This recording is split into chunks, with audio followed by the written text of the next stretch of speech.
Just like yours, mate. Too right. Good evening, everyone. I never get to present these when we win, so it's no surprise I'm coming to you now after a 2-1 defeat at home to Crystal Palace. It was all going so well, wasn't it?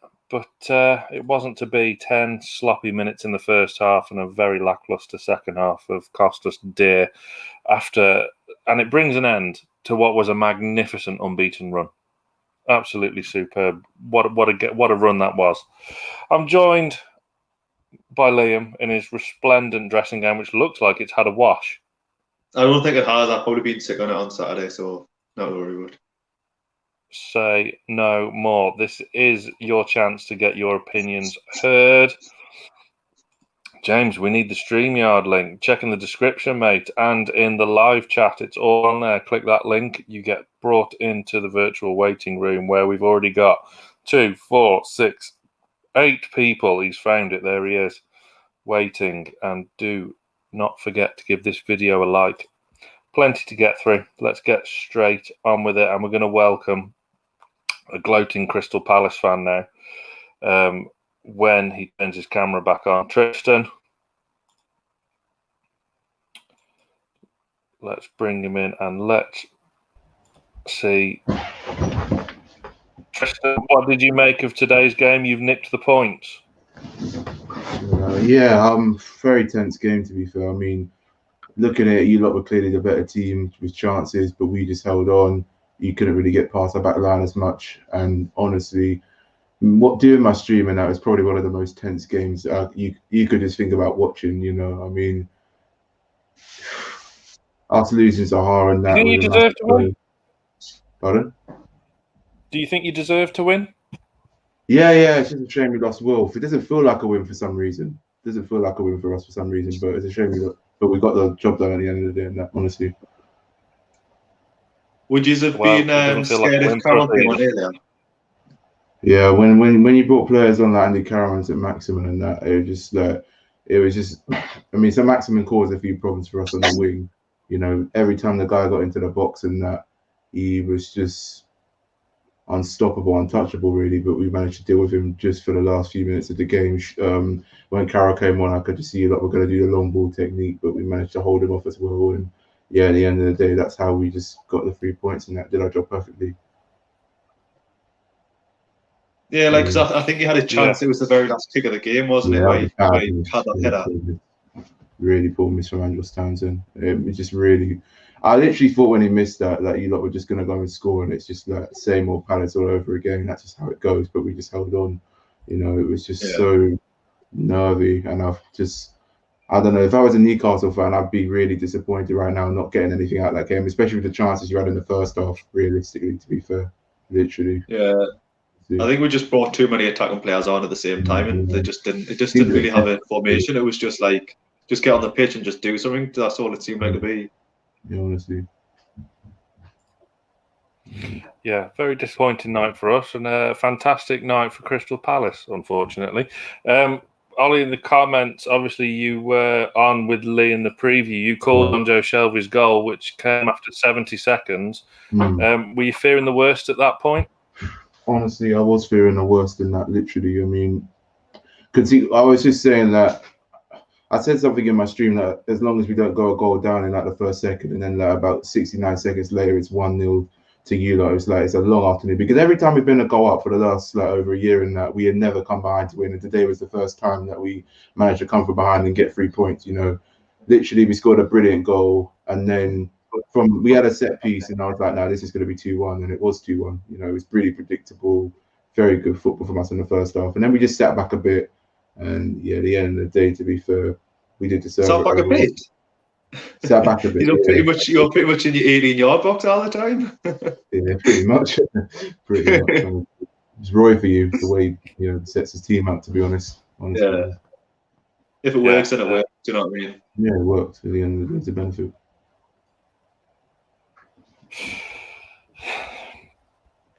Yeah, I mean, we're used to it now, aren't we? But Tristan, final one for you. As and we've got 12 people waiting to get in and share their views. What's your opinion on Newcastle, and do you think we are at risk of going down this season?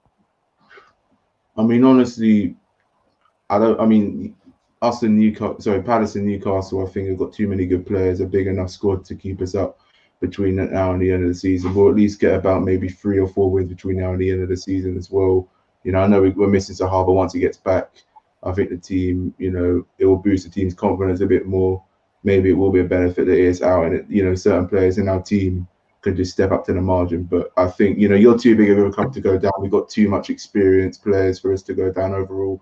The bottom 3 right now, as it stands, I think are going to be the ones that suffer between now and the end of the season, to be honest, and get relegated pretty much. Yeah. Yeah. Fingers crossed that is the case. Just finally, before I let you go, Tristan, just do plug your channel so everyone watching can go check out your videos after they're finished here. Sure.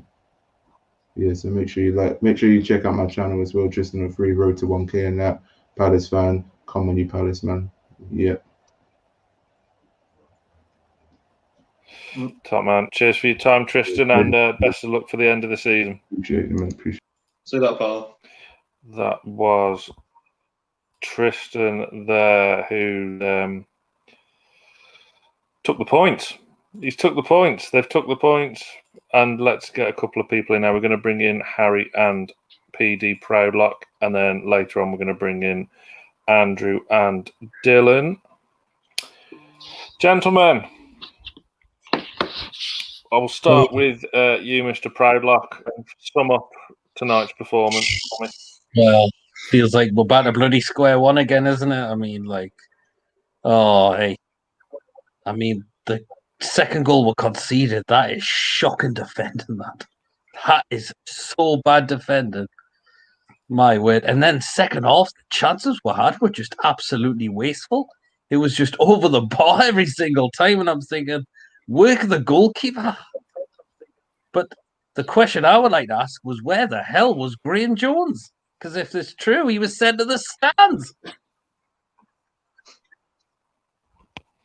I saw him on the touchline in the first half. I couldn't see him much, actually, to be honest. Apparently, he was sent to the stands, but after 10 minutes, he decided to come down. No. See, I could barely see him. It was mostly Bruce I could see on the touchline a lot of the time. So this clearly Graham Jones isn't a Bruce signing, is it? No. He's probably just realising that he's probably just seen all the stick that he's got from giving Graham Jones a credit, and he thought, if you stick him up to the stands and we start winning, which we did, he'd get a bit more credit. But obviously, Graham Jones took that into his own hands. Really? It could be quite funny, because if he was only there for the first 10 minutes, then we were 1-0 up until he got put up in the stands. Then that might, that's going to be a bit awkward. But there you go. Harry, what do you think was the main thing that went wrong for us tonight? A lot of missed chances in the first half, I think. Because we were actually playing well for the first 45 minutes. We looked as if we played against Everton. We were playing decent. We weren't great because we lost the half 2-1. But a shocking 5 minutes defensively cost us. There's terrible marking from Shelvey, and that string of passes Palace had on the left-hand side for the first goal, no one was tight enough. Cahill got caught out there. I think Shelvey could have done better. So a terrible 5 minutes defensively and a lack of chances. Fraser had a great chance. We had a lot of headers. We should have put them to bed. We should have been 2-0 up at least at one point in the first half, and they shouldn't have had a chance.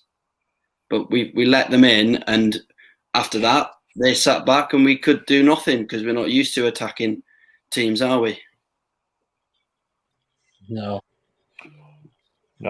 very, very true. The problem I had with it personally was we got the early goal, which obviously happy days. We're on a roll after Everton, and we just seemed to sit back and invite pressure on. It's almost like we scored too soon for ourselves. Proudlock, what did you make of that? The reaction of the two sides after the early goal?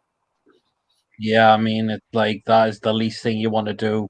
Palace are very good. I think they've got decent counter attack going forward. Eze, Zaha, in particular, and there you are.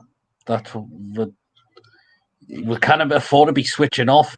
It was just the chances were wasted as well. That's really what let us down the day. I'm more annoyed at the second goal that was conceded because I think it's just shambolic defender. I've got a question to ask the pair of yous. Go on, Sam. No. Go on, Liam. The dressing gown rules all continue. Do you think Shaw's playing for a new contract or for a new club? Oh, That's a very good question. He's been very solid lately. But today I don't think was one of his better games. I mean, the chances he were having, they were just going all over the place. Yeah, because like the last couple of games, I know everyone's improved, but like he seems to he's massively stepped up the mark. He has. Yeah, no, I reckon he's playing for a new club because I think the club are in the market for a centre back. As we were linked with Kabak the other day. I can't see him staying, especially with 6 months left. There's been no talk of negotiations like you hear about Clark or you hear about Fernandez. You don't hear about Cher. So I reckon he's either he really wants the deal or there's no chance, but he wants to put his name in the shop window. I think Cher tonight, I really enjoyed him having a go at Kieran Clark when I think it was about the 42nd minute. Clark passed it back to Darlow, and it was like old negative ways from a couple of months back, and Shah absolutely bellowed at Clark to pass it to him instead of back to Darlow. So I enjoyed that.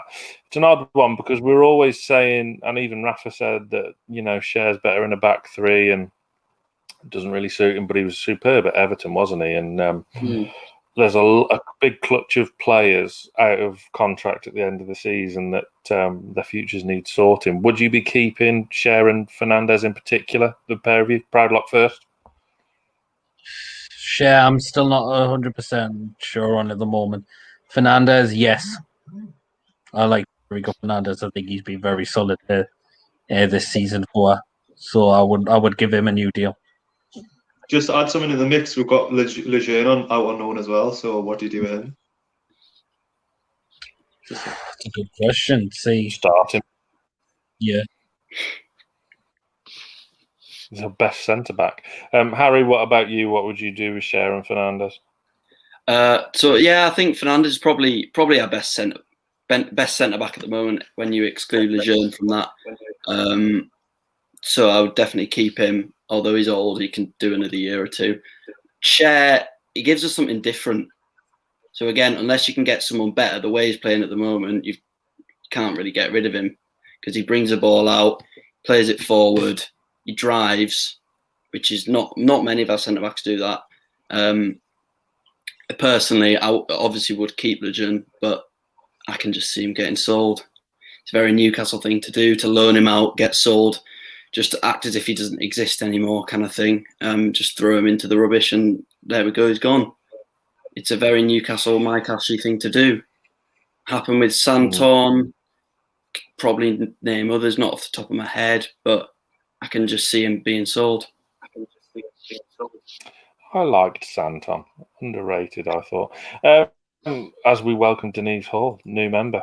And if you do want to sign up to our membership, please do click the join button. That's our 5th new member of the evening so far. And don't forget to like the video as well. Final one for you before I let the pair of you go. Obviously, Southampton have taken a bit of a beating this evening. We have them next on Saturday at a 3 p.m. kickoff. Who'd have thought it? One of them. What do you think the score will be? And do you start Willock? We'll start with halftime. It's a horrible game to go into. Some people might say, "Oh, you're licking the lips at that." That's a horrible game because after last time they lost 9-0. Obviously, it doesn't happen often, but they went on a big winning run, didn't they? So it's a horrible game to go into. I reckon it will be a 1-1 draw. And And just, by the way, I thought that game was screaming out for a 4-2-3-1 in the second half. I know that'll please you, Sam. When he brought on ASM and Shelvey and Hayden sitting midfielders. Anyways, game's over. Prologue. It is an opportunity. Score prediction, Willock. I think it could be. I'm going to go for a 2-2 draw, I think, because Southampton, I think they will look for a bit of revenge. I think they'll dust themselves down because they did after that last 9-0 off Leicester City. Joe Willock, I don't think he'll start the game. Bruce, that was proud. Like, I can't let you get away with that. There's only There's only so many dusting yourselves down you can do. But I don't think Willock will start, but you can look to bring him off. I think he will make an impact off the bench in the game. Same. We shall see. Gentlemen, honour and a pleasure as always. Take it easy, and we'll see you on Saturday, no doubt. Mind how you go. Let's crack straight on, and we'll bring in Andrew and Dylan as people keep moving. God, there we go. Good evening, both. Now, I want to touch upon something young Harry said there. Bruce made some changes in that second half after 60 minutes, and he did kind of switch to a 4-2-3-1. Can you blame Bruce for tonight, or is it more down to the players not creating as much in the second half? We'll start with you, Andrew. Possibly. I think Liam had a good point. I think all the attacking players came on at one time, and it was more of a case of go and do something rather than a constructive idea. But I think there was a period in the second half where we went back to basics and just played the ball backwards. I'm sure you all screaming at the TV going, we played well in the first half, why we're not getting the ball forward? So I don't think it really mattered what subs really happened up the pitch. We didn't really have any structure to go and win the game. It was disappointing considering the first half performance. Dylan, thoughts? I'm a big critic of Bruce, as a lot of people on social media would know, but I don't think he had too much of a blame on tonight's performance, because look, the first half we were done by two sloppy, like we fell asleep for the two Palace goals, but for most of the possession and shots and that, we just weren't clinical enough. I agree. Liam, input, go. For me, I think he made two mistakes. He brought Cahill on far too late, and he just, like the lad just said there, he just chucked all the attacking players onto once and just said, it just felt like go and do something. There was no structure. Like at one point, Fraser was it right back? What's the point? I think. Yeah, definitely. 2D. If you look, Cahill in the last minute nearly scored, and he was on for 5 minutes. Cahill did nothing really. It should have been the other way around. It should have been Cahill on first, then Cahill on second. My opinion. I'm going to play devil's advocate a bit. Manquillo, for me, did a bit too much ball watching tonight and didn't do enough going forward. He had an absolute blinder at Everton, as they all did on Saturday, but it didn't quite do enough for me tonight. Andrew, what did you make of that performance from him tonight? Because it was frustrating that there wasn't enough creativity on that right-hand side for me. Agreed. I think the fact that Hendrick was sitting in front of Eze for the first 20 minutes meant that every time Manquillo got the ball to go forward, his man next to him, Hendrick, on that side, was always looking after Eze. So he always had to go long, or he had to try and be clever and cut across the pitch. And I think a lot of Manquillo's passing was straight up to the person next to him and then sat back in his position because he was too worried about going inside because of Hendrick worrying about Eze. It's the problem that we've had for how long now, right back. And I can't believe that that's not the position that we've looked at in January. I mean, I know we're after Nathaniel Niles, but we were really going to get him. If he wants to play midfield, we need a right back. So it's the same problem again, Sam, I think, and we're going to have this craft conversation quite a few times, I think. I mean, at least we've only got two naff right backs now instead of three. That's kind of Yeah, I don't know. It's as you say, it's been going on for far too long. And Maitland-Niles, you would have thought. I agree. Obviously, we can only sign one on loan from Arsenal, so Willock was the priority. But I would have loved to have seen Maitland-Niles. I'd have taken Maitland-Niles above Willock. Yeah. What right back would you like to sign? Sorry? Well, realistically, Maitland-Niles would have been a good shout because I know my brother's an Arsenal fan, so he let me know about the players, and he said he didn't understand why Arsenal got rid of him or why his game time was limited there. And he's not a fan of Willock either, so... Oh, good. That fills me with confidence. Would you be starting Willock on Saturday, Andrew? And if so, who for? It depends. I mean, he's not had a great deal of football for Arsenal as he's come on in Carling Cup games, European games. And he's, to be fair to him, he's probably been one of Arsenal's bright spots in the Europa League this season. But have I had enough time with him to really trust him to throw him in and who you're going to throw him in for? So I think possibly he should do, because Henrik, I think what we're trying to do a little bit today was be a little bit more possessive on the ball. And the times when we just needed Henrik to play a simple pass, he turned backwards and we lost that momentum that we'd gained from playing the ball wide, back and forward. So he does look a player that can turn somebody. And I think he could be the difference if we could start him, but I don't think he will. Would you not rather start Matty over him?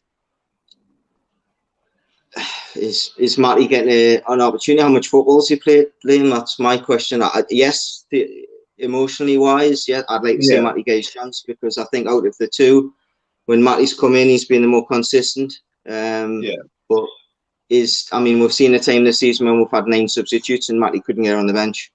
So we've got to wonder. I hope he does. I think you're right there. I agree with you, but I think they brought Willock in because they've got an idea and he's part of that idea till the end of the season. Yeah, fair enough. There's a lot of people saying happy birthday, Andrew. Is it your birthday, Andrew? Tomorrow, yeah. Thank you very much, everybody. Happy birthday, mate. Happy birthday. I've lost my hair since as well. I definitely must be getting older. Oh, well, it's always, I mean, thank God Newcastle. Watching Newcastle, you'll get grey hairs, trust me. Yeah, you will. And getting a bit thin. I mean, my birthday always falls on an international weekend, so at least Newcastle can never disappoint me on around my birthday. But, I was kind of hoping they would win tonight, but I suppose it evens itself out after the weekend. I don't think many were expecting a win at Everton, but I think quite a few people would have been expecting a bit more of a positive result tonight, no? Still dejecting, though. Like, obviously, if you were told beforehand you beat Everton and lose to Palace, you would have seen it as a positive, but let's face it, Everton were poor that day. Like, we just caught them on... We played well, obviously, but we caught Everton on a really bad day. And tonight's just you feel dejected now because of the result. What did you make of ASM's performance today? Caused them a lot of problems coming on. He lost it once or twice, but you could just see they're so over-reliant on him to create everything. Yeah. Because for me, he came on and he did scare their team, but then he lost the ball an awful lot of times. Yeah. That's just it, though, because he's getting the ball. The amount of times they switch play to get it over to Maxi, and then hoping he skinned a few Palace players a few times, but you're not going to do it every single time. And yeah, definitely.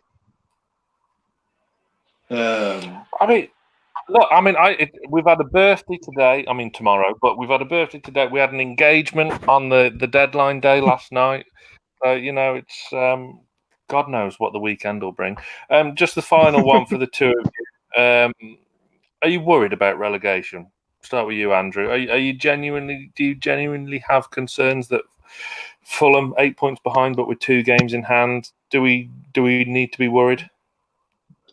I think so, yes. I think I said a few weeks ago, I think we're more than aware that Sheffield United can go on a good run of games where they don't pick up draws, they pick up wins, whereas other teams are getting draws around it. I think Sheffield United won earlier today.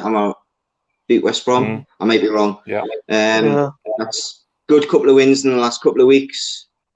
Fulham are looking better, so you think they're going to be more consistent in the second half of the season than what they were in the first. And we're not picking up points at the rate that they are. If you look in the last 10 games, I think we're miles behind them too. So we've got to be looking over our shoulder a little bit.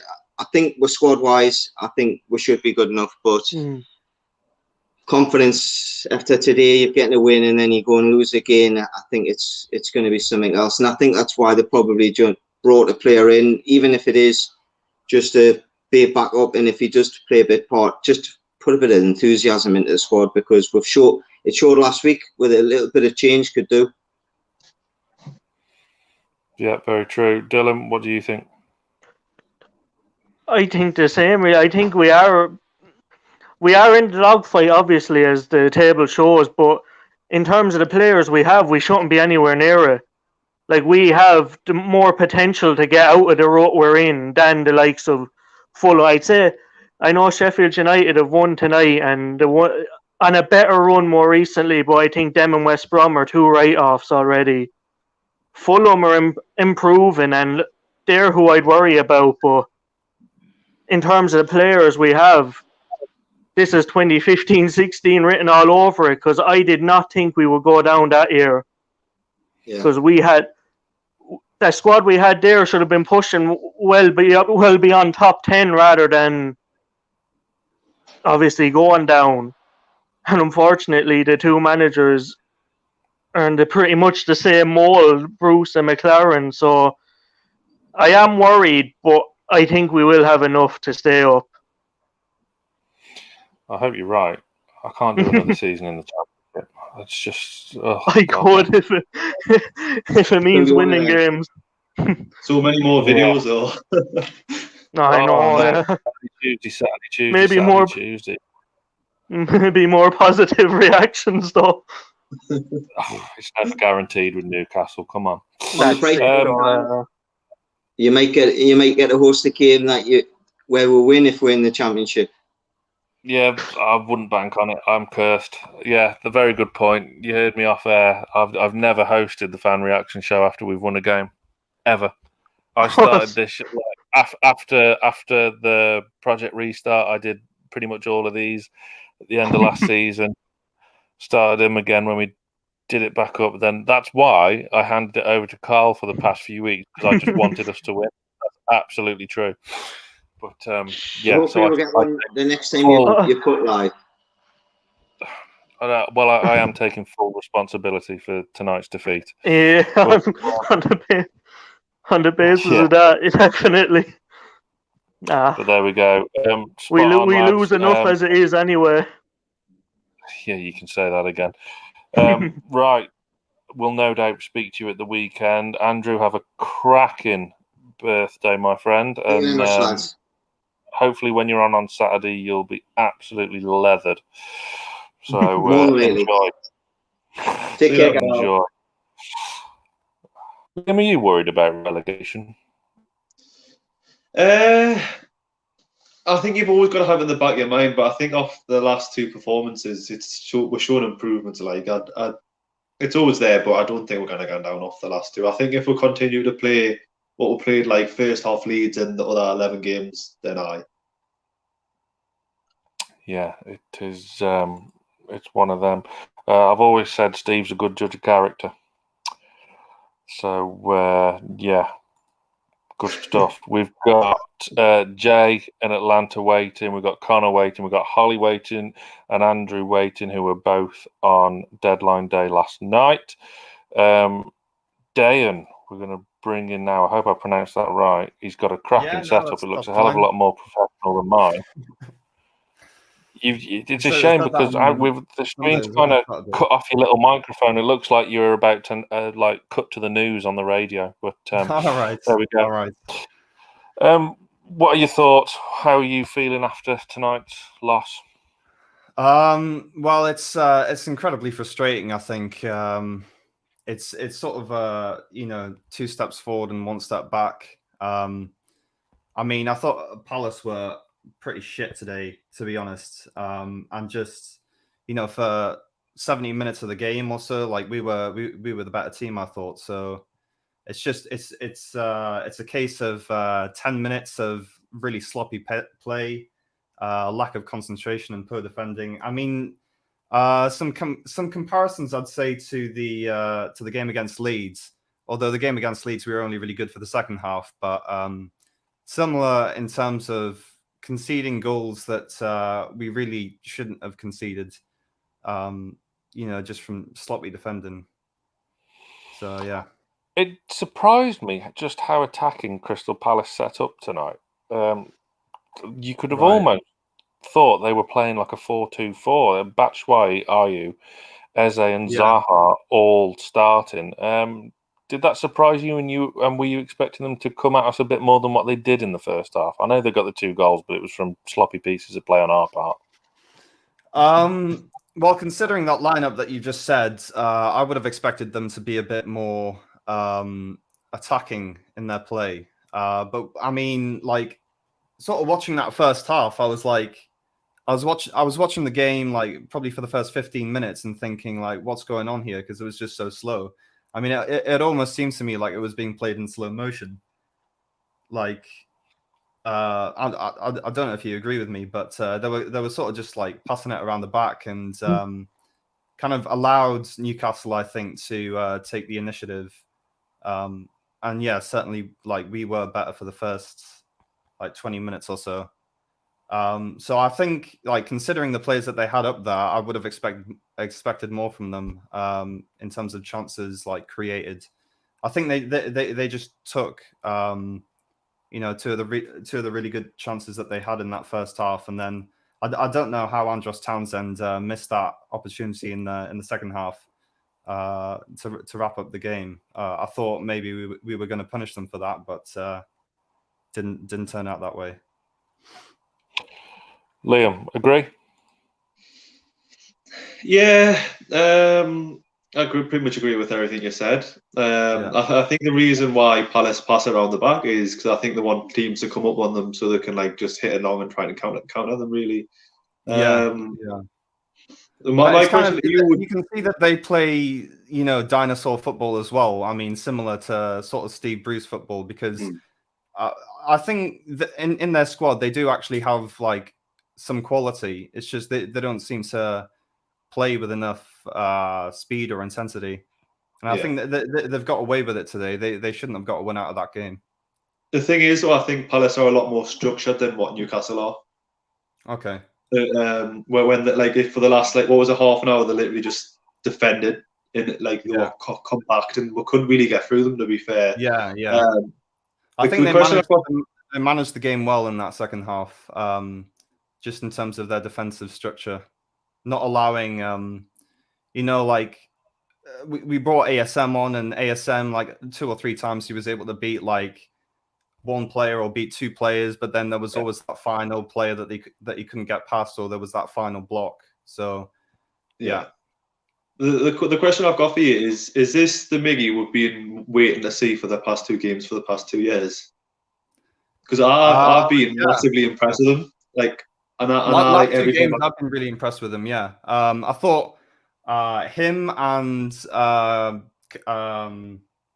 Callum Wilson, I thought was actually really good today with his hold-up play and winning a couple of fouls. I mean, just unfortunate that he couldn't get a goal. But yeah, last 2 games, Miggy's been really good. And I think after the Leeds game that I'd lost patience with him, that I thought he was rubbish. But it just sort of goes to show that with bringing in a new coach or whatever and actually playing him in the right position in that midfield, like that he can actually be effective.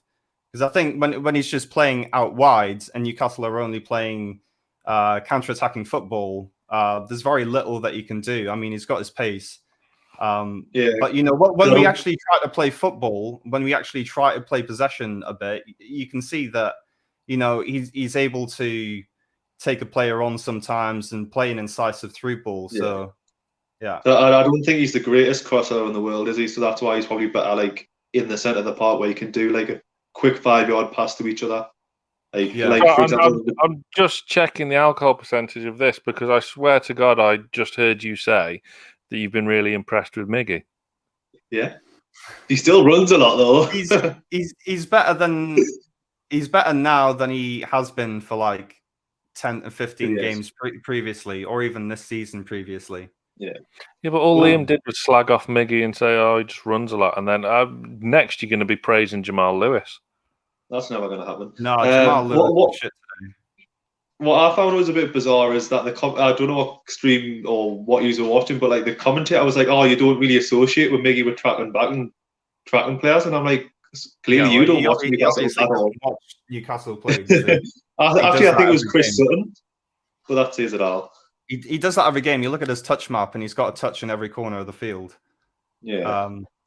I do want to talk a little bit about John Joe Shelvey because, as I said, I thought Palace were really slow today, and like the overall pace of the game for the vast majority of it, I think was like almost pedestrian. So I think in a game like this, John Joe Shelvey is really someone that you want to take, the captaincy, to take the initiative because. In a slower game where it's not really intense and fast paced, you think he'd be the kind of player with the quality that that he's got, passing the ball to make the difference. And I don't know, I'm really frustrated, I think, by John Joe Shelvey overall at the moment because you see he gets the ball and he's really unwilling to sort of take it forward himself. He's always like looking for his teammates to, run into the space and because he wants to pass the ball. And I think just looking at his body language as well, like the guy barely gets out of second or third gear most of the time, and he's sort of like slumping forward. So I don't know if he's lacking confidence at the moment, or I mean, I think it's just sort of what you come to expect from Shelvey is that he doesn't. I think everyone was a bit too pedestrian in that second half, though. There wasn't enough intensity. Palace were happy enough to let us have the ball, but I mean, we had over 15 attempts on goal, but most of them were so speculative and from way out. There wasn't enough cutting edge. Fraser could have done better a couple of times as well. So I think it was just Shelvey. Well taken goal as well. But he is coming off the back of a horrendous patch of form as well, isn't he? But you get that with Shelvey every now and again, don't you? It's just what I find frustrating about him is that, like, realistically, everyone knows that John Joe Shelvey is, as a footballer, as a technical player, is one of the best players in Newcastle's team. It's just his lack of mobility, and I think his lack of leadership as well, and his lack of effort sometimes. That's the reason why, his career is sort of took a nosedive. Well, this is the thing. With no Lascelles on the pitch, no Matt Ritchie on the pitch, and no Dubravka on the pitch, that's a very, very quiet team you've got on the pitch. Very, very quiet. There's no real leadership there at all. Yeah. Which I think Callum Wilson's quite vocal. Not enough, though, is it? Not enough. After we go 2-1 down, there wasn't a kind of instant reaction that you would, you just wanted a bit more, didn't you? It just wasn't. It was frustrating, like the comparison to the Leeds second half. But Saturday, put Andy Carroll on with 2 minutes to go as well. I don't understand that. I mean, what's the guy going to do in 2 minutes? It's like hoping and praying, isn't it, for something from him? Like it's not fair. Like a player's not going to make an impact, or they're very unlikely to make any impact or even touch the ball if you're giving them like 3 minutes on the field. So I would have liked to see Carroll come on a bit sooner. Well, I think Carroll should have came on with 10-15 minutes left. You can't really expect him to do much, although he did. He had the last chance of the game, but again, you were hoping for a bit better. He came on the 89th minute, I think. Can I just ask, is my pitcher going mad? No. No, that's on my side. It's like literally just like skipping backwards and forwards. Oh, good input. No, you look fine. Okay, cool. Last one for you, Dan, before I let you go. Yeah. Then we'll come to Jay, followed by Connor, and then Holly, then Andrew. Saturday, looking ahead, Southampton have been absolutely battered tonight. Yeah. They're going to want a reaction. Are they going to get one at St James's on Saturday? Well, I hope not. But when you've just been battered 9-0, even if it is against Man United, then I think they're gonna come out strong. They have to. They have to come out strong after that, after being humiliated. So, I don't know. Are we going to bounce back, or is gonna give Southampton going to bounce back? What do you think is going to happen? Let's have a score from you. Put you on the spot. 5 at the back. I'm gonna say 1-1, a draw. I don't fancy our chances getting a win there. Interesting. Right, come back on Saturday and we'll compare and contrast. Nice speaking to you, pal. And come back on Saturday. Take it easy. That was Dayan. It's a shame you can't see the rest of his setup because he's got a much professional looking mic, way better than mine. I mean, I kind of hold mine. It is a stand on mine, but I kind of hold it like Freddie Mercury at Wembley. But let's bring in Jay. Enough of me talking absolute guff. Do hit that like button as well. You know, Jay's already hit the like button, haven't you, Jay? I have indeed. It would be better if it sent a text to Mike Ashley that told him to sell the club and fire Steve Bruce in one shot. That'd be the best like button. Well, I think he's trying to do the first one. I don't know about the second one, but let's talk about Miggy and Ryan Fraser. How do you think they got on supporting Callum Wilson tonight? Ooh, especially with that qualifier of supporting Callum Wilson. I thought Miggy did a good job of supporting a lot of people here. And I appreciated Liam saying something nice about my favorite player, despite his weaknesses. Thank you. So I appreciate it. But I feel like he supported Wilson really well. And I think we'll get to Fraser in a second, but I think that's what Miggy does well for you. Yeah, he is a 10. He plays in the middle, but he's really more of a chaos midfielder, right? He's the kind of player you do false stuff with. You mentioned the 5-yard passes. He does that stuff really well. And when he's on his game and not falling down too fast and not running the wrong direction or marking someone in the 5-yard box, all those things you get a good Miggy, and I think he did a good job tonight. Did he support Fraser? I don't know. Heat maps are a little weird. I picked my favorite stats from sort of match to match to sort of nerd out on, and heat maps don't really tell you the whole story, but they tell you some things. And I just saw some things from Fraser. I'm not certain we were united in our concept of our 3 forward players. So I think he did better. Maybe it was just dumb luck with supporting Wilson. But I don't know that Fraser was really playing in he got some crosses in. But I think I'm not certain that he was. I don't think we know how to play three forward players really yet. So I think it's a mess up there. But I think it. Sorry, Sam. Go on. No, dressing gown rules. Go. I think a couple of times I've seen Fraser was the head of the spear or the head of the triangle. There was, and I'm like, why would you want your centre forward on the wing?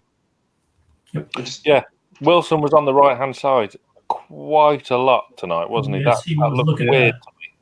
If you've got a heat map up, you will see that, right? And it's like, what is happening over there, right? I guess that's kind of one of my big points is I think Bruce doesn't know how to teach anyone to be offensive, right? I think everything we saw tonight, and some of the lads had some good comments about this, but I think everything we see tonight for us going forward is natural player ability, right? Yeah. Not actually managing. Did you think that because Wilson can hold the ball up, that's why he was on the wing? I think everything that happened didn't happen because of a plan. I think it just happened. You see what I'm saying? I mean, I'm actually totally serious. Like, I don't, like people, when you teach them stuff about formations, they get this symmetric idea of 4-4-2 and 4-2-3-1. But the truth is that's really not how any of this works, right? It's subtly shifted depending on how you rate who you're going against, right? It isn't just a symmetric thing. Yeah. And so there's some real subtlety in that it is the business of managers to instruct their players how they want them to perform. And I don't think we do that, right? I don't think there's purpose in what we do going forward. And that's a pretty serious accusation I'm making, right?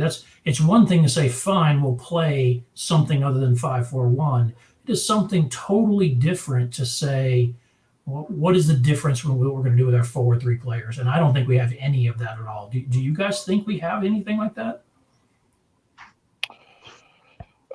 It's a tricky one because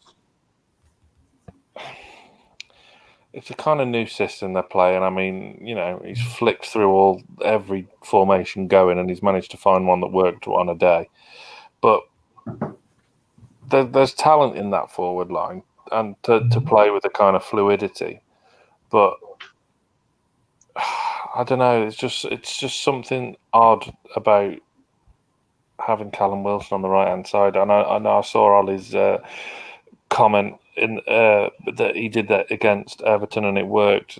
That's all well and good, but it wasn't working tonight, was it, for me? Because then when he's on the right, who are you going to cross to? Fraser and Almiron, who are 5 foot tall. So hey, I'm not that tall either, so easy on the short person stuff. You're always sat down, so you can't tell. You could have told me you were 6'6". I'm 6'4". We'll just go with that on the internet. So. Me too. But Fraser was an odd one because we were told he might be missing out tonight, and he was ill. But he's played 90 minutes. I found that really strange. I don't know about you. And an energetic 90 minutes, right? Like I think his individual touches may not have been as strong, but he's all over the pitch to a certain extent. I don't know. Maybe there's just not. Maybe Bruce doesn't feel like we can be rotating like that. A lot of us during the session were like, bring on ASM, like bring on ASM seems like a pretty natural thing, and we didn't do that. I don't know what Bruce sees in how we play. I can't explain that. I do think beyond just Fraser, I think we have other midfielder problems. So, they sat back on us towards the end, which is fine and frankly sane on their part. Yeah. I did see us up the pitch a bit early, then we came back, then we came up the pitch again. It's like we don't even know what to do with that space when it's there. Another high possession game for us, right?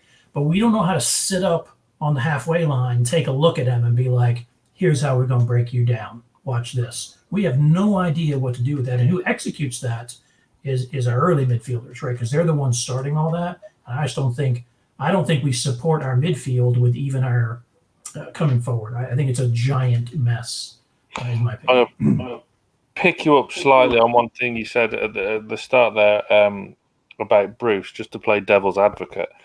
The change he made after an hour-ish to take Hendrick off and bring on ASM was incredibly positive. And there'd be people screaming before that change was made to make that change, and that's what happened. Is it a bit harsh to put all the blame on Steve Bruce for tonight's performance, or was it just a disappointing performance? Because to have all that play in the second half and not create anything of substance is disappointing on the players' half, surely. What do you guys think? This is really going to hurt for me to say this, but I don't think we can entirely blame Steve Bruce, and I'm not comfortable about saying that out loud on the internet. But I don't. I think he's made some changes. I think it's better. I still want Bruce out, but no, it's not entirely his fault. It is not entirely his fault. Many games have been entirely his fault, but this one, I think you make a good devil's advocate point there. Not happy about it, but you do make a good point. I could ask you about the Super Bowl, but if you watched me at halftime on the watch along, you'd know I haven't got an absolute Scooby-Doo about NFL or anything like that, so I won't. I'll ask you about Southampton on Saturday instead. Sure. What changes would you make, if any, to that starting 11? How would you approach that game? I'd get Willock in no matter what. I'm not saying like I'd start him, but I'd have a plan to get him in. He's our big move. You went and got him. I'd get him in the game. Pick the midfielder you want to replace. There's a couple different ways you could go. I spent some time yesterday looking at his stats. He doesn't have a lot from this year, but he's the right kind of player. The first thing I do is find a plan to get him in the game. Maybe 60 minutes or, at 60 minutes. I personally, they're not available, but I like Lachals and Fernandez in the center, in the back there. I think just that's our captain, and I like Fernandez. I like Clark too. don't like Shaw despite his good games. I think that's working out our central defenders. They can botch the same sort of crap that Shaw did for that header for the goal today, right? But getting our central defenders sorted out a little bit more, that's what I would do, even more so than monkeying around with the kind of attacking formation that we're going to go with. That's what I think. What do you guys think? I think Willock's exactly the kind of midfielder we need, because it's not. That's what we've been missing, just an out-and-out attacking intent, especially if we're playing 3 centre mids. Yeah. We need someone in that ilk, and it'll be interesting to see if Willock does do well. Then it's obviously Sean Longstaff's been absolute pants this season, which I know he's been below form anyway, but it's one of them where, has he been stifled under Bruce? Is he been stifled under the systems he's been playing? But if Willock turns up and plays a blinder, then that puts Sean Longstaff in a very, very difficult position, considering he's missed out on the last 3 or 4 matchday squads now. But I'd be starting Willock with Shelvey and Hayden. That's how I'd approach it. Liam? Yeah. I was just going to say about the Sean Longstaff thing. Do you feel like Sean would be better under this current system we're playing now? So obviously he's definitely a more attacking player than defensive player. Yes, I do. Especially in the center, he had some bang-up matches for us last year in the fall. I can't remember the ones off the top of my head, but yes, I do. I think he prowls the middle really well, and he can go forward. He's inconsistent. I see Martin 1965 saying the buck stops at Bruce. I agree with that. You know what I really put the buck on for the manager? Consistency. We hired you. You will get my players to perform consistently unless they're broken. But all this other stuff, and I think he is a player in particular that suffers from consistency problems, right? So can he do well? Hell yes, he can. Will he every time? No. Could he do it more than 50% of the time? Yeah, I think so. That's what I think. Johnny in the comments says Sean could play where Miggy was tonight. I don't think you'd have got quite the same performance, Mr. Greenwood, but he's on scoring the players, so let's see how many digs he can get into me during that half an hour or so. I'm sure there'll be many. Jay, always a pleasure having you on, sir. And just before you go, random information, but one of my good pals is from Atlanta and he supports Newcastle as well. So thank God. If you read my story, I'm mostly alone over here. So pass it over. We'll hang out and have a beer and commiserate. So good. Definitely. Small world, isn't that's it? a big place. Well, he's actually engaged to some lass from Newcastle as well. So fantastic. There you go, Jay. Not many of us. Appreciate your time, fellas. Have a good night. No worries. Speak later, mate. Top man. That was Jay in Atlanta, Georgia. Don't know why I did the accent there. Let's get Connor and Holly in, and then we'll come to Andrew, and then we'll finish with 40. Good evening. What did you make of Holly? You were on for the most busiest transfer deadline day known to man. What did you make of tonight's performance? I thought it was positive in the first 20 minutes, and I did expect it to be like an easy win for us. I don't know why I thought that, because I did support Newcastle. Yeah. But then after that, obviously we started to drop off a bit. There was signs where we're still positive. We played a lot better than we have before the Everton game, but we just didn't have the final cutting edge to score the goals. Connor, is that a fair assessment? What disappointed you most about the reaction that Newcastle had after we got the early goal? Yeah, I think my biggest disappointment was the fact that we got the early goal. We were in control, seemingly, of the game. Had created 1 or 2 half chances, and it felt as though Crystal Palace got 2 shots on target, both at the back of the net. Really not good enough. And actually, if you really look at it, we're lucky that Batshuayi gets a touch that's offside. Otherwise, it would have been 3 shots on target and 3 goals. And at that point in the game, I was watching it thinking, every time they shoot, they're going to score, because that's the way it looked. And I think that was my biggest frustration, was defensively nowhere near, particularly Gary Cahill's goal. It's a good header, I suppose, but why is he getting the time to run and get that header on target in the first place?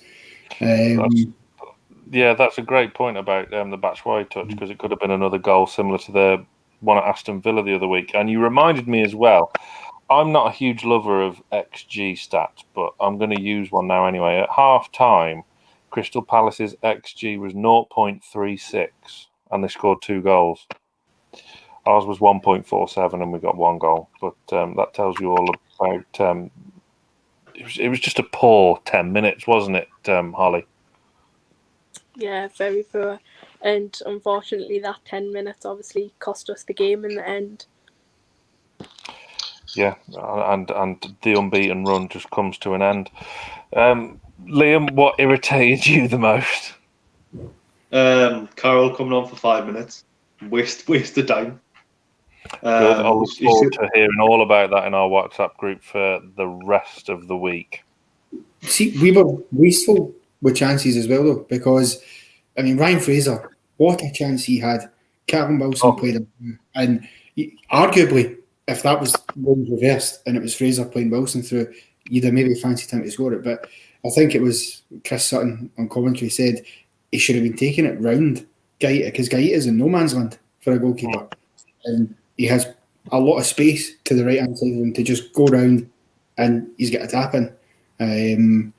I don't even know. I'm not convinced he was even trying to chip it, because if he was, it was a poor attempt. It just seemed like he was trying to almost blast it over the top of him. But so when you see that, and you see Fabian Schär gets a free header, just a couple of minutes later, and again, it's wide. And I think that's probably the difference. The chances Crystal Palace got, other than Ambrose Townsend's absolute sitter, which scarily means it technically could have been 4-1 on the night, despite the fact it didn't fall that badly.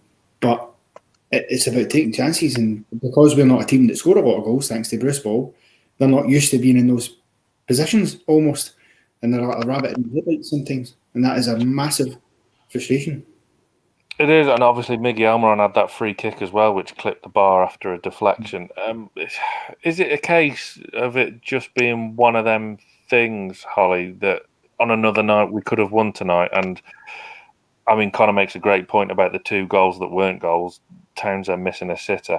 I mean, if he was wearing black and white against Crystal Palace, that would have been a goal. But and also Batshuayi's fuck up when he was offside. It was definitely not a 4-1 game to Palace, but on another day, could it have been a 2-1 game to Newcastle? Was it just one of them nights? Well, as soon as the game was over, I said that a defeat was quite harsh. I think that Newcastle probably had more chances. Obviously, Palace were effective at putting theirs away more, but I think that a draw would have been a fair result. I do think it was harsh getting the defeat. For sure. Connor, what needs to change then before we take on Southampton? I'm not really sure what can change, because Bruce is still going to be there, and although he says he's doing it his way now, I don't know whose way he was doing it before, but hey-ho. Gloves are off. Gloves are off, Connor. Yeah. If that's what the gloves off look like, then I'd rather he put them back on, personally. But I think Marty Longstaff should get a shout. I can't for the life of me understand why we spent so long in the summer last year and before that, a good few months trying to negotiate a contract to keep him at the club, just to not use him. It seems utterly bizarre to me that you would do. Why waste the time and the money and the effort if you're not going to bother? And he is a good player. I can't see why it would be any worse than what's currently in the park. I think Shelvey, although he got a goal today, I don't think he's quite at 100% yet. I think he's still a step or two off the mark, because one of the things with Shelvey you're used to seeing is the good through balls, and he can play a passing guy, and he's not been doing an awful lot of that. So maybe you could take him off and bring Longstaff on. It's got to be freshened up. And if you've got Willock, I'd maybe play him instead of Hendrick, personally. Because, Southampton might have lost 9-0 tonight, but they're a winded animal. And that's probably the worst time to play a team like that, especially there as well. So I'm not confident of a result against Southampton. That's for sure. So I'll ask the both of you then. Let's assume we stick with the 3 in midfield. I'll come to you first, Holly, then Connor. Who would be your midfield three on Saturday?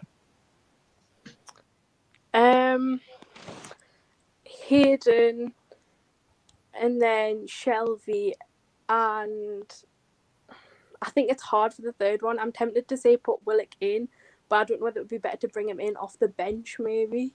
So I'm not sure, but I don't think the Longstaffs will get a game anytime soon, certainly.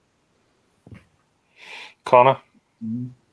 Well, listen, my ideal midfield three would be, I think, Longstaff, Shelvey, Willock. I don't see why we couldn't give that a shot, at least. Which Longstaff? Well, preferably Matty, because I don't think Sean's been that great. Even in the few games that you've seen him, he's not exactly showed what we know he's capable of, I don't think. And he's made a couple of really bad mistakes that have cost goals as well. So probably not Sean, but I think Matty deserves a shout in there. Matty always seems to get shafted because he has to play against the tricky teams, and then he's out of the team for God knows how long. It happened last season as well. It's bizarre. I don't understand what's going on with that lad and Steve Bruce and his brother as well. Very, very strange. Let's get a quick score prediction off you both, because time is of the essence. We've got scoring the players coming up in just under 15 minutes' time. Connor, we'll start with you this time, mate. What's the score going to be against Southampton on Saturday? I'll go 1-0. I like the sound of that. Holly? 1-1. Oh, I don't like the sound of that. Well, you'd probably take it at the minute, wouldn't you? Brilliant stuff. Thank you both very much. Hopefully Connor's right and Holly's wrong, but we shall see on Saturday. Thank you both for coming on. That was Connor and Holly. Right, let's quickly get Andrew in, and then we'll finish with Fordy and Adam. Quite surprised to see Adam up because it is past his bedtime. Andrew, good evening. What do you want to get off your chest about tonight's game? Yeah, I'm just starting to worry that Steve Bruce's tactics are basically going to be with ASM being back in the team, past ASM, and just hope he does something. Because I felt like that is what got us out of a lot of games last season. And because teams are going to start doubling up on him. And you could notice Palace were doing, Nathaniel Klein did quite a good job on him. And he didn't switch wings, didn't do anything to kind of change that. He kind of left him on the left. And I just think ASM is too, I'll be honest, I think he's too good for us. And we've got the worst manager to be managing him. It does remind me of Pardew and Ben Arthur. The way someone who's too technical, we're not creating space for him. We're not creating the opportunity for him to exploit. I also don't believe the whole long coat, the way he's talked on Instagram and how unfit he was and stuff. I think there's more going on there. Do you think ASM should start on Saturday? And if so, who would you drop?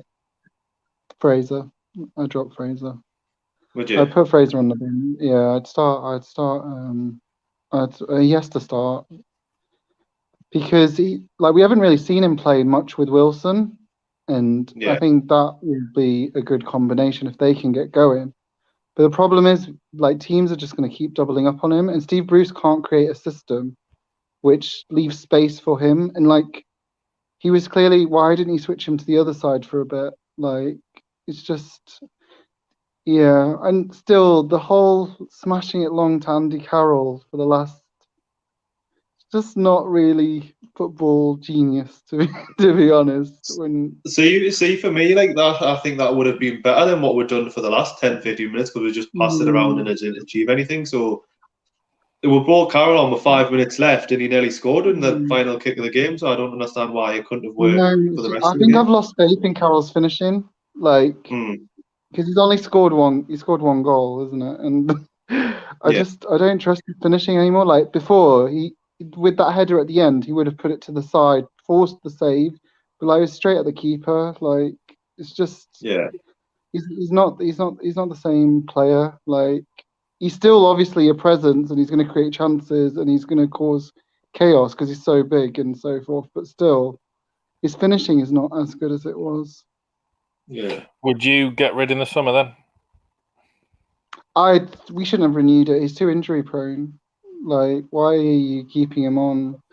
Like, you know, he didn't score at all last season. Slightly. I mean, I totally understand your point, and it's more than warranted. And for me, I just kind of like having him around. I don't know why. I mean, maybe we can keep him on as T-boy, or he does bring something different than what we've got. He does bring something different. I can't see him anywhere else now. I can't see him anywhere else. I just don't think he fits anywhere else. I don't know. I think just here for the vibe. Why not? I kind of like him around, but I think he's a bit of passion in the dressing room as well, even if he's not playing.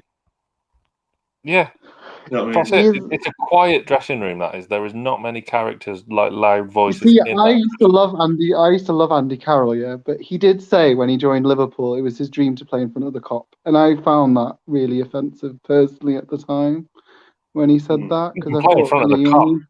You can play in front of the Kop for any Premier League team. You know, you go there once a season.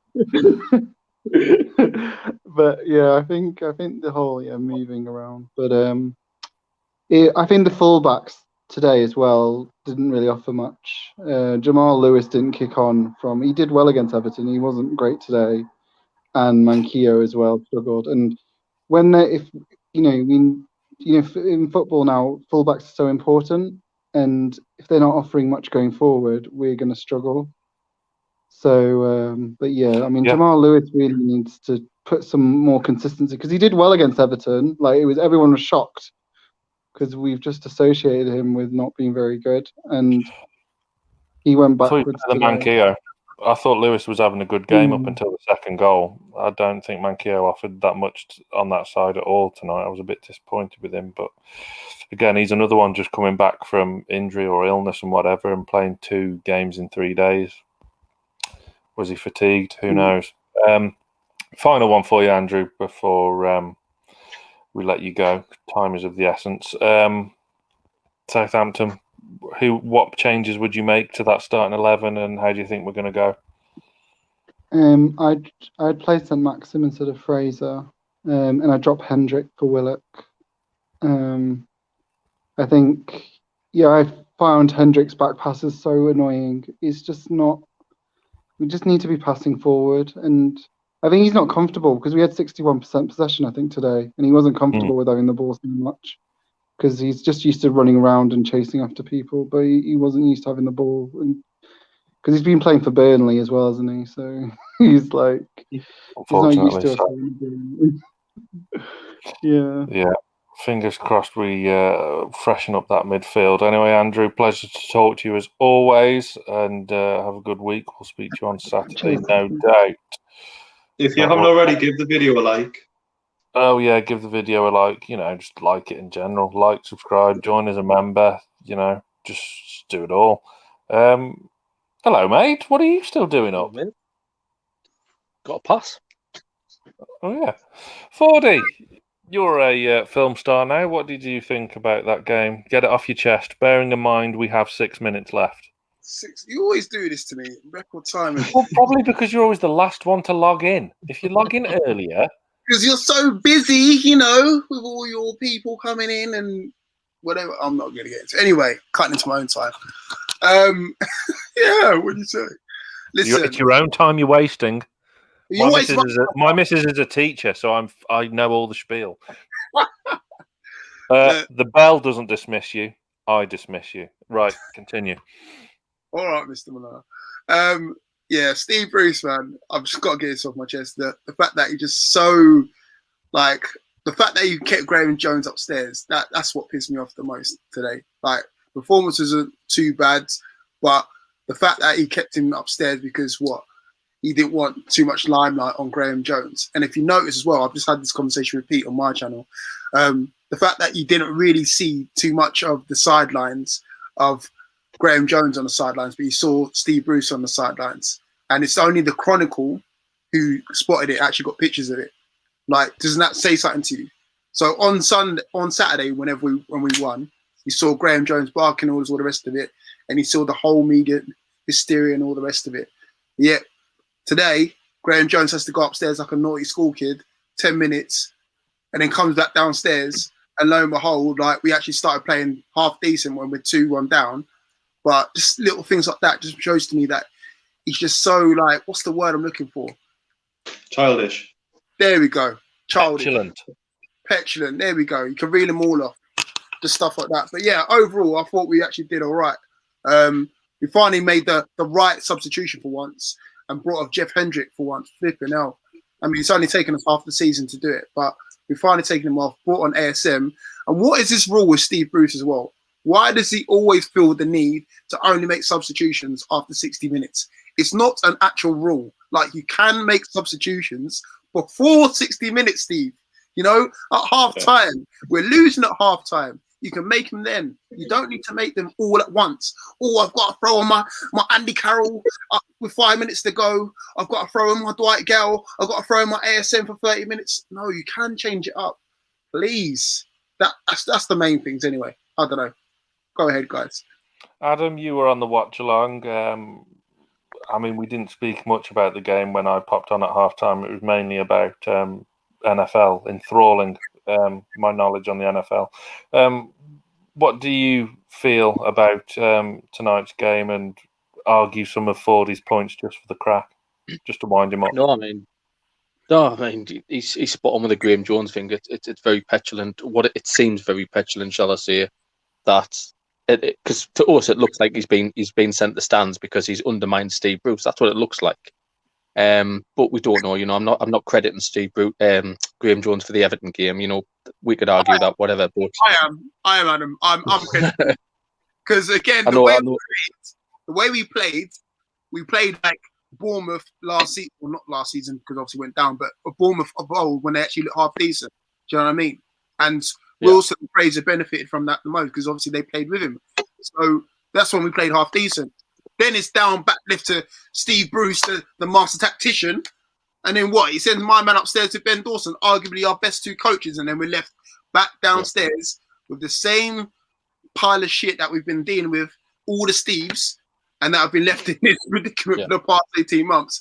And look, it goes shit tits up, basically. So, uncredited. No, I mean, you're right. You're right. I mean, my issue from today is I don't think we deserved to lose the game. I thought we deserved at least a point. I'm really, really, in hindsight, annoyed about the second goal. Really annoyed. I'm annoyed with Jamal Lewis for diving in. Fabian Schär defending was terrible. But then the reaction after that, there was nothing. There's no leaders on the pitch. You know, you look over your captain, and I know Lascelles has got his critics, but he is a presence. He is a captain. John Joe Shelvey's not a captain. There's no motivation in him. The only leader I see on the pitch is Isaac Hayden. And that 10-minute spell where we looked like we did concede 3 goals. Really, I know one was offside, but we fell to pieces. Bruce has to go. Like I'm not going to criticise the players too much today because I thought it was better. Was it better than Sheffield United? Yes. Was it better than Villa? Yes. Was it as good as Everton? No. But unfortunately, we're in that situation now where we have to accept mediocrity because that's what we've been told to off Steve Bruce and off the chairman. He has to go. We know he's not going to, but why Graham Jones was in the stands, as Fordy says, is beyond me. I know we're running out of time, but yeah, I'm just a bit... Southampton got beat 9-0 today. 9-0 today. And exactly. We'll probably go into that game. We'll probably go into that game on Saturday as underdogs. 5 at the back. 5 at the back. 5 at the back. I know they were down to 10 men. I know they were, but still, that should knock. Went down to 9. 9 was it? That should knock any team's confidence. And I bet they'll be gunning for us on Saturday now. For real. Yeah, just Bruce has to go. I'm just sick of him. Right, to finish up then, one word answer from the three of you. Fordy, do we beat Southampton on Saturday, yes or no? No. Adam? No. Liam? Maybe. Nothing like to end on a positive. So please do like this video and switch on over to Scoring the Players now with Johnny, Carl and Matt. And then Lee is up to finish the night off in the small hours with the last word. So thank you very much for watching. Please like this video again and stay tuned to Newcastle.